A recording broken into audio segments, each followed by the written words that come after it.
Elections మీద కాకుండా ఎప్పుడూ అభివృద్ధి పైన, సంక్షేమం పైన, ఎంపవర్మెంట్ మీద శ్రద్ధ పెట్టాల్సిన అవసరం ఉంది, ఫోకస్ చేయాల్సిన అవసరం ఉంది. This is the message I want to give.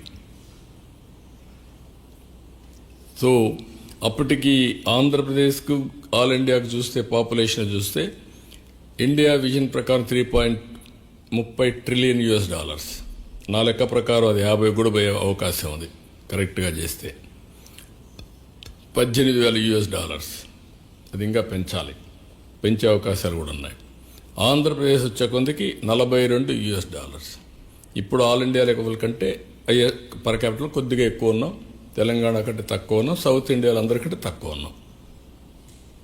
So మనందరి మీద ఒక గురుతరమైన బాధ్యత ఉంది. ఇది చేయాలంటే అందరి సహకారం అవసరం. నేను అందుకే మొత్తం ఫ్యాక్ట్స్ అండ్ ఫిగర్స్ ఇలాంటి సందర్భంలో పెడితే ప్రజలకు అర్థమవుతుంది. నేను వ్యక్తుల్ని విమర్శించడానికి కాదు, వాళ్ళు అవలంబించిన సిద్ధాంతాల వల్ల లాభం రాలేదు, రావు. అవన్నీ ఫెయిల్డ్ సిద్ధాంతాలు. ఇండియన్ పాలిటిక్స్లో చాలా చూసాం. ఒకప్పుడు కమ్యూనిస్ట్ పార్టీలు చాలా బలంగా ఉన్నాయి, ఈరోజు ఆదరణ కోల్పోయారు. అదే మరిగా నాయకులు ఒకసారి ఒక ఎలక్షన్లో వింటారు, రెండో ఎలక్షన్లో వదిలిపెట్టే పరిస్థితులు వస్తున్నారు. ఇలాంటివన్నీ కూడా వేరియస్ ఎక్స్పెరిమెంట్ జరిగే దేశంలో.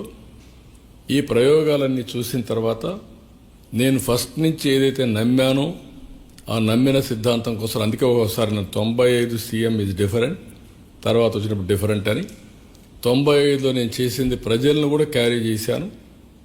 ఎప్పటికప్పుడు కన్విన్స్ చేసుకుంటూ ఎడ్యుకేట్ చేస్తా పోయాను. ఇప్పుడు నరేంద్ర మోడీ గారు అదే చేస్తున్నారు, ఎవ్రీ ఎలక్షన్లో గెలుస్తున్నారంటే ఈరోజు ప్రజలకు సంతృప్తి కలిగే పాలన. టుడే హ్యాపీగా ఉండాలి, భవిష్యత్తు మీద ఆశ ఉండాలి. ఈ రెండు చేయడమే కరెక్ట్ విధానం. అదే వారు చేస్తున్నారు. అదే మరి sustainable development through good governance. So this is what I want to convey.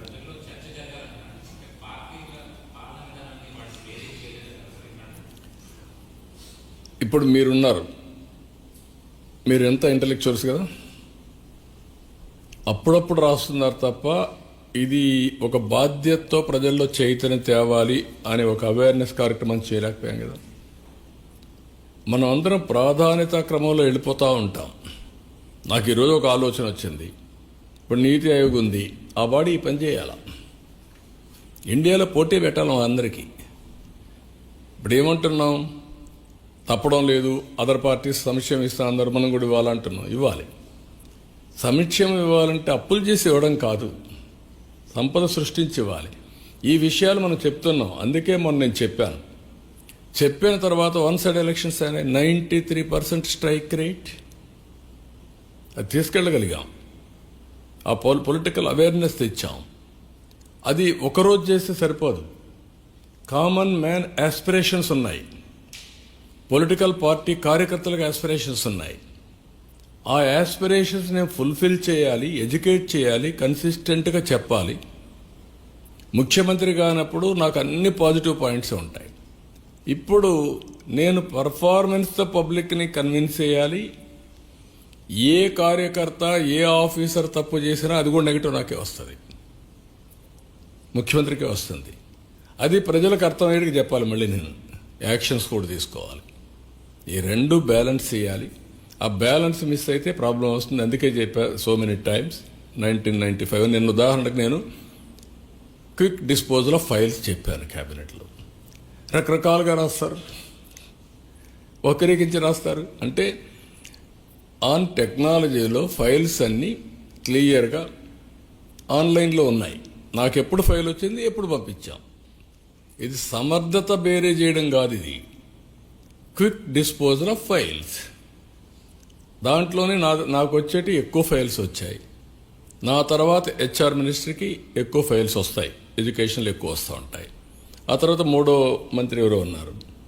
ఇవన్నీ చూసిన తర్వాత నేను బేరే చేసిన తర్వాత నేను ఏం చెప్పానంటే మంత్రులందరికీ, ఎంత త్వరితగతిన మీరు ఫైల్స్ డిస్పోజ్ చేస్తే మనకు ఫలితాలు కూడా మెండుగా ఉంటాయి. ఇది మెజరబుల్. మీరు అందరూ టీమ్గా పనిచేయండి. నేను ఇది కూడా చూస్తున్నాను. రేపు రాబోయే రోజుల్లో every file will be online. ఆన్లైన్లో ఉంటే ప్రతి ఒక్క అధికారిని నేను రేపు అడిగే పరిస్థితి వస్తుంది బేరీ చేయడానికి. నీకు ఒక 5 ఫైల్స్ వచ్చాయి, వారం రోజుల్లో క్లియర్ చేయకపోతే నువ్వేం పని చేస్తున్నావు? ఇది